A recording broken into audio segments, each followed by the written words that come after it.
बिस्मिल्लाहिर्रहमानिर्रहीम। अस्सलाम वालेकुम दोस्तों। इस लेक्चर में हम कॉन्ट्रैक्ट अकाउंट्स का क्वेश्चन नंबर 6 सॉल्व करेंगे। क्वेश्चन है हमारे पास, X limited was awarded a contract to build an office block in Lahore and work commenced at the site on 1 March 2017। ठीक है, एक्स लिमिटेड को एक कॉन्ट्रैक्ट मिला एक ऑफिस बनाने का, जिसे एक्स लिमिटेड ने स्टार्ट किया 1 मार्च 2017 को। During the period to 31st December 2017 the expenditures on the contract were as follows। ठीक है, 31 दिसंबर 2017 तक जो एक्सपेंसेस हुए हैं वो हमें यहाँ पर दिए गए हैं। सबसे पहले हमें यहाँ पर बताया गया है मटेरियल इशूड फ्रॉम स्टोर। कुछ स्टोर के पास जो है तो मटेरियल पड़ा हुआ था, वो इशू किया गया इस कॉन्ट्रैक्ट के लिए। देन कुछ मटेरियल परचेज किया गया 2,80,700 का। डायरेक्ट एक्सपेंसेस हैं कुछ, वेजेस, ये सब इस कॉन्ट्रैक्ट के एक्सपेंसेस हैं। फर्दर हमें बताया गया है purchases made by the company for administration expenses ₹21,460। ठीक है, कुछ एडमिनिस्ट्रेशन एक्सपेंसेस भी हुए हैं इस कॉन्ट्रैक्ट के, सो इनको भी हमने डेबिट साइड पे रिकॉर्ड करना है कॉन्ट्रैक्ट अकाउंट के। Plant and machinery purchase on 1 March for use at site for ₹1,21,800 और कॉन्ट्रैक्टर ने एक मशीन परचेज की 1,21,800 की 1 मार्च को इस कॉन्ट्रैक्ट में यूज़ करने के लिए। On 31st December 2017, the stock of material at the site amounting to ₹21,640 and there were amount outstanding for wages 3,660 and direct expenses ₹490। जब 31 दिसंबर 2017 को देखा गया तो मटेरियल इस कॉन्ट्रैक्ट में कॉन्ट्रैक्टर के पास पड़ा हुआ था 21,640 रुपीज़ का। ठीक है, और वेजेस थी आउटस्टैंडिंग 3,660, मतलब अभी तक जो पे नहीं की थी, पे करनी थी। एंड डायरेक्ट एक्सपेंसेस हैं आउटस्टैंडिंग 490, ये भी पे करने थे लेकिन अभी तक पे नहीं किए, तो एक कॉन्ट्रैक्ट का हिस्सा है, इस कॉन्ट्रैक्ट का एक्सपेंस है, सो डेबिट साइड पे रिकॉर्ड होंगे। और एट द सेम टाइम ये दोनों लाइबिलिटीज़ भी हैं जो बैलेंस शीट के लाइबिलिटी साइड पे रिकॉर्ड होंगी। इसके बाद X limited has received on account the sum of ₹6,41,700 which represents the amount of certificate number 1 issued by the architect in respect of work completed on 31st December 2017 after deducting 10% retention money। ठीक है, x limited को 6,41,700 rupees मिले कॉन्ट्रैक्टी से, लेकिन ये जो amount मिली है ये वर्क सर्टिफाइड का 90% है। जैसे देखें हमें कहा गया है कि 10% रिटेंशन मनी डिडक्ट की गई, उसके बाद उसे ये वाली अमाउंट दी गई है, मतलब वर्क सर्टिफाइड जो है वो 100% हुआ है, लेकिन उस 100% की जो अमाउंट बन रही थी वो नहीं दी गई, बल्कि उसका 90% दी गई है। 10% रिटेंशन मनी मतलब कॉन्ट्रैक्टर ने अपने पास रखी है, जो कुछ टाइम बाद कॉन्ट्रैक्टर को दी जाएगी। The following relevant information is also available. The plant and machinery has an effective life of 5 years with no residual value. ठीक है, हमें प्लांट एंड मशीनरी की जो लाइफ बताई गई है वो है 5 years और इसकी रेजिडुअल वैल्यू कोई भी नहीं है। ठीक है, अगर हमें फिक्स्ड एसेट की एस्टिमेटेड लाइफ और उसकी रेजिडुअल वैल्यू बताई गई हो तो फिर उसकी हम डेप्रिसिएशन कैलकुलेट कर सकते हैं एक फार्मूला के तहत। जो क्वेश्चन को सॉल्व करेंगे वो मैं आपको बता दूंगा। The company also tax credit for 2/3 of the profit on work certified. और कंपनी क्या करती है कि 2/3 जो प्रॉफिट होगा वो प्रॉफिट एंड लॉस अकाउंट में ट्रांसफ़र करेगी और रिमेनिंग जो है वो रिजर्व में अपने पास रखेगी। ठीक है, रिक्वायरमेंट है हमारे पास contract account, work in progress account and balance sheet on 31 December 2017 की। क्वेश्चन को स्टार्ट करते हैं। सबसे पहले हमारे पास बनेगा contract account, details and rupees ये हमारे पास डेबिट साइड और ये हमारे पास detail and rupees credit side. सबसे पहले हमने यहाँ पर रिकॉर्ड करने हैं material issue from store. Material issue from store amount है 94,110। इसके बाद मटेरियल कुछ परचेज भी किया गया, मटेरियल परचेज्ड, इसकी अमाउंट है 2,80,000 और इसमें से हमने माइनस कर देना है वो मटेरियल जो 31 दिसंबर 2017 को इस कंपनी के पास पड़ा हुआ है।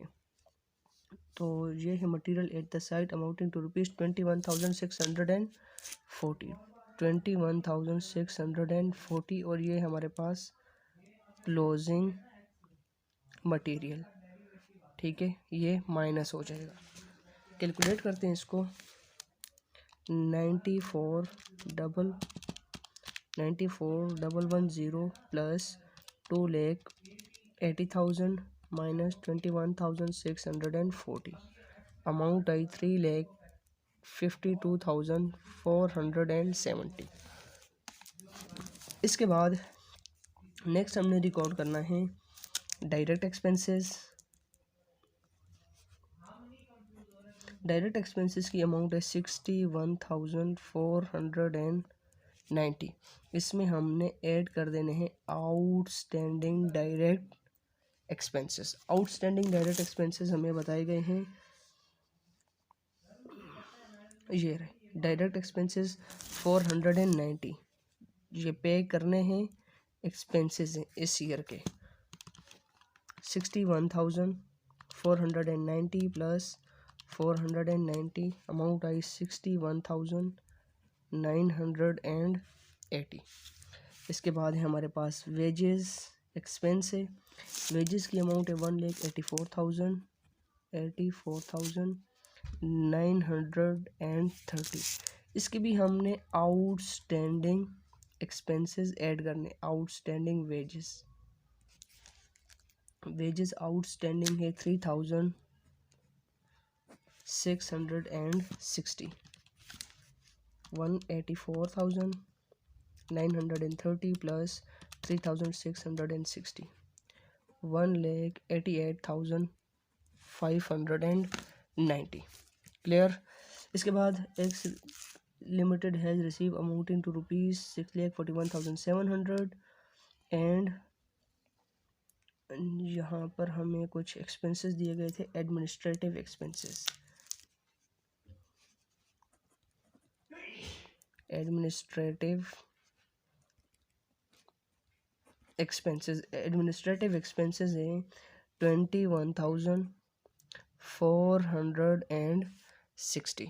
इसके बाद machinery, plant and machinery purchase की गई इस कॉन्ट्रैक्ट में यूज़ करने के लिए 1,21,800 की, ठीक है। तो हमने लिखना है यहाँ पर plant and machinery 1,21,800।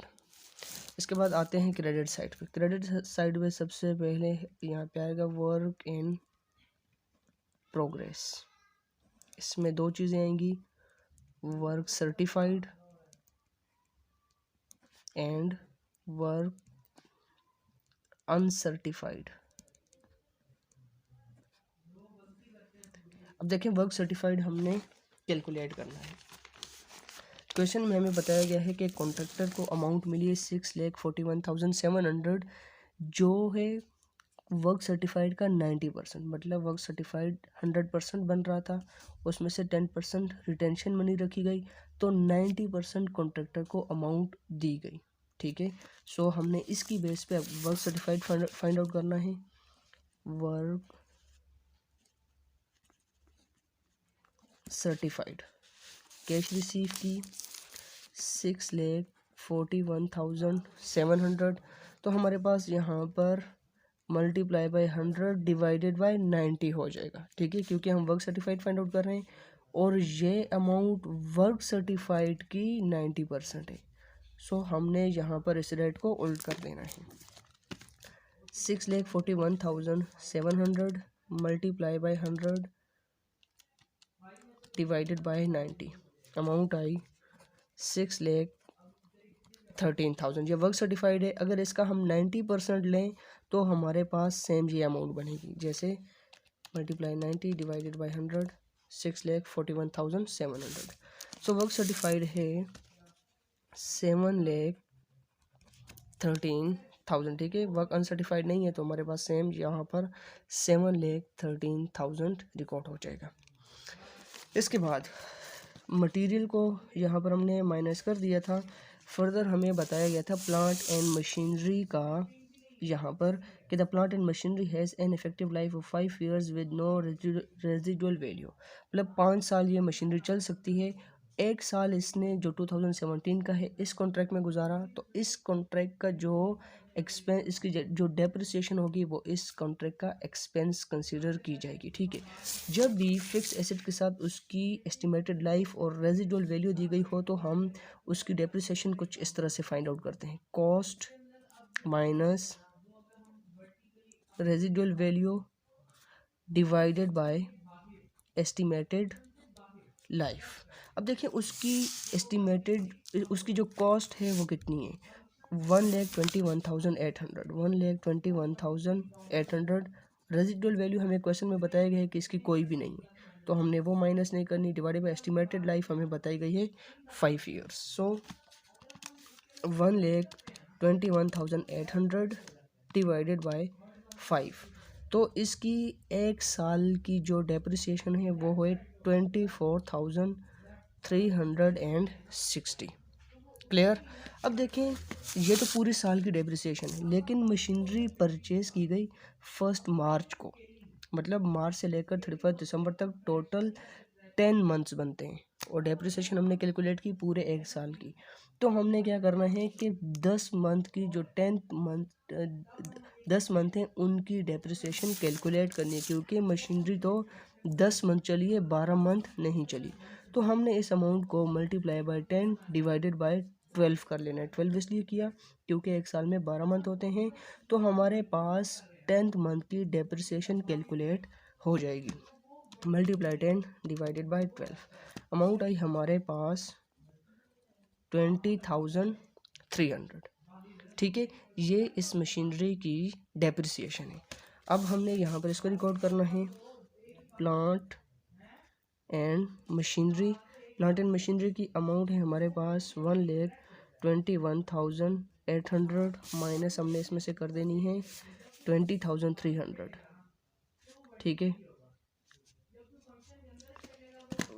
1,21,800 minus 20,300, amount I 1,01,500, ठीक है। इसकी हमने बेसिकली जो यहाँ पर जो डेप्रिसिएशन का एक्सपेंस है हमने वो रिकॉर्ड करना था। सो मशीनरी की ओपनिंग वैल्यू और मशीनरी की क्लोजिंग वैल्यू हमने फाइंड आउट कर ली। ओपनिंग में से क्लोजिंग फाइंड आउट माइनस करेंगे तो हमारे पास ये 20,300 ही आएगा। जैसे देखें 1,21,800 माइनस 1,01,500, 20,300 जो इसका एक्सपेंस है। अब इसको दो तरह से रिकॉर्ड कर सकते हैं, जैसे मैंने यहाँ पे रिकॉर्ड किया इस तरह भी कर सकते हैं, या प्लांट एंड मशीनरी 1,21,800 यहाँ पे लिखा हुआ है, इसको यहाँ पे करके इसकी डेप्रिसिएशन फाइंड आउट करें, जो 20,300 आएगी उसको डायरेक्टली यहाँ पे लिखते हैं। ओपनिंग और क्लोजिंग लिखने की ज़रूरत फिर नहीं है, तो उस तरह भी कर सकते हैं, और इस तरह जैसे मैंने किया हुआ है इस तरह भी इसको रिकॉर्ड कर सकते हैं। अब जितने भी हमारे पास यहाँ पे क्रेडिट साइड पे रिकॉर्ड होने थे हमने इनको रिकॉर्ड किया। 7,13,000 प्लस 1,01,500, हमारे पास आंसर आया 8,14,500, 8,14,500। हमने यहाँ पर एक मिस्टेक की थी कि जो मटेरियल परचेज़ हमें बुक में दिया गया है वो है 2,80,700, और हमने टोटल 2,80,000 ही रिकॉर्ड किया था, 700 हमने इसमें ऐड नहीं किया था, ठीक है। तो यहाँ पर 700 आएगा। अब देखें इसको अगेन हम ठीक करते हैं, यहाँ पर 94,110 प्लस 2,80,700 माइनस 21,640, अमाउंट आई 3,53,170, अब देखें 81,45,00 minus 3,53,170 minus 61,980 minus 1,88,590 minus 21,460 minus 1,21,800। ठीक है, अमाउंट है हमारे पास 67,500 जो है प्रॉफिट। अब इसको प्रॉफिट को यहाँ पर ब्रॉट डाउन करना है। प्रॉफिट ये कैरेट डाउन और ये ब्रॉट डाउन 67,500। इसमें से अब हमने देखना है कि कितना प्रॉफिट एंड लॉस अकाउंट में हमने ट्रांसफ़र करना है। सो वर्क सर्टिफाइड की जो परसेंटेज है वो है 90। ठीक है, सो हमारा कितना 2/3 जो है वो प्रॉफिट एंड लॉस अकाउंट में प्रॉफिट ट्रांसफ़र होगा। तो इसका जो फॉर्मूला है हमारे पास वो होगा profit multiply 2/3 multiply cash received divided by work certified. अब प्रॉफिट हमें कितना हुआ 67,500 multiply 2 divided by 3 multiply cash receive की अमाउंट है सिंपली हमें यहाँ पर जो बताई गई है कैश 6,41,700 डिवाइडेड बाय जो हमारा वर्क सर्टिफाइड है 7,13,000। सिंपली हम यहाँ पर 90% भी कर सकते थे, लेकिन हमने यहाँ पर इस तरह किया। आप दोनों तरीक़ों से कर सकते हैं। 67,500 multiply 2 divided by 3 multiply 6,41,700 divided by 6,13,000। Amount आई हमारे पास 40,500।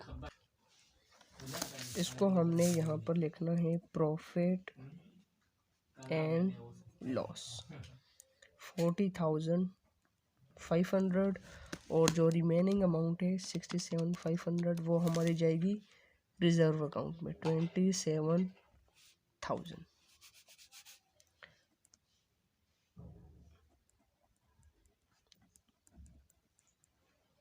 Work in progress reserve. ठीक है, एक रिक्वायरमेंट हमारी कंप्लीट हो गई। अब दूसरी रिक्वायरमेंट है वर्क इन प्रोग्रेस की। इसके डेबिट साइड पे हमारे पास रिकॉर्ड होगा work certified and work uncertified, और क्रेडिट साइड पे हमारे पास आएगा रिजर्व। ठीक है, जो कंटीजेंसी रिजर्व यहाँ पे हमने रखा है। अब वर्क सर्टिफाइड की अमाउंट है 7 लाख, अनसर्टिफाइड नहीं है तो डायरेक्टली यहाँ पे लिखेंगे 7,13,000 और रिजर्व की अमाउंट है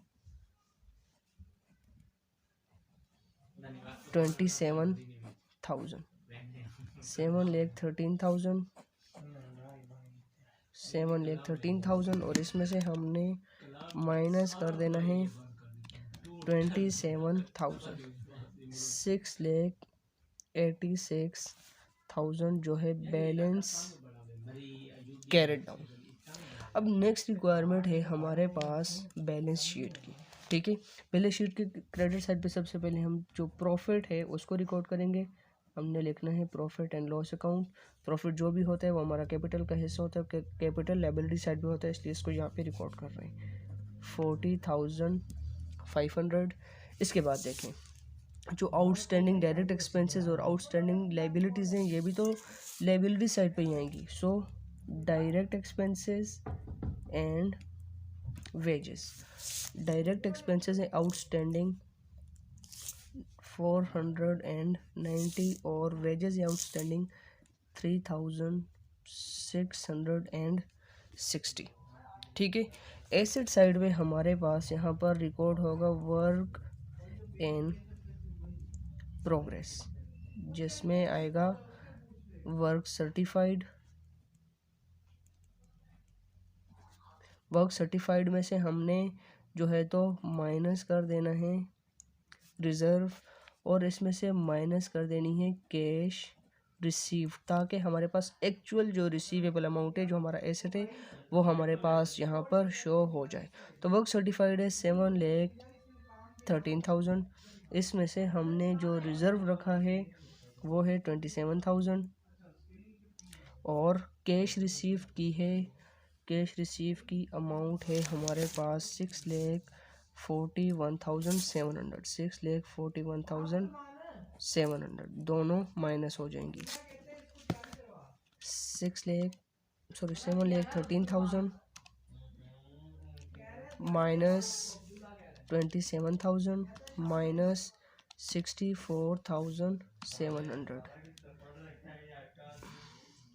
नहीं 6,13,000 माइनस 27,000 माइनस 6,41,700, अमाउंट आई 44,300। ठीक है, इसके बाद नेक्स्ट हमारे पास यहाँ पे रिकॉर्ड होगा मशीनरी एज एन एसेट। ठीक है, मशीनरी जो परचेज की गई थी तब मशीनरी की अमाउंट थी 1,21,800। इसमें से हमने डेप्रिसिएशन माइनस कर देनी है। जो डेप्रिसिएशन फाइंड आउट की थी हमने 20,300। ठीक है, माइनस हो जाएगी तो मशीनरी का एक्चुअल एसेट भी यहाँ पे रिकॉर्ड हो जाएगा। 1,21,800 माइनस 20,300, अमाउंट आई 1,01,500। ठीक है, और इसके बाद लास्ट वन हमारे पास यहाँ पे रिकॉर्ड होगा मटेरियल क्लोजिंग, जो यूज़ नहीं हुआ अभी तक कॉन्ट्रैक्टर के पास पड़ा हुआ है, ये 21,640, तो ये भी एसेट ही होता है।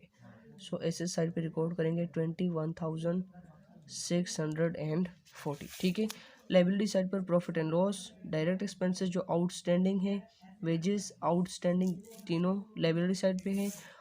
एसेट साइड पे हमने वर्क सर्टिफाइड में से रिजर्व, कैश रिसीव दोनों माइनस करने हैं। मशीनरी की एक्चुअल अमाउंट लेके के इसमें से डेप्रिसिएशन माइनस करेंगे तो मशीनरी की एक्चुअल अमाउंट जो अभी क्लोजिंग बची हमारे पास वो भी एज एन एसेट रिकॉर्ड किया। और जो मटेरियल क्लोजिंग है हमारे पास ये भी बिजनेस का एसेट है, इसलिए एसेट साइड पे रिकॉर्ड किया। ठीक है, तो हमारे पास यहाँ पर क्वेश्चन की तीनों रिक्वायरमेंट्स कंप्लीट हुई, contract account, work in progress account and balance sheet.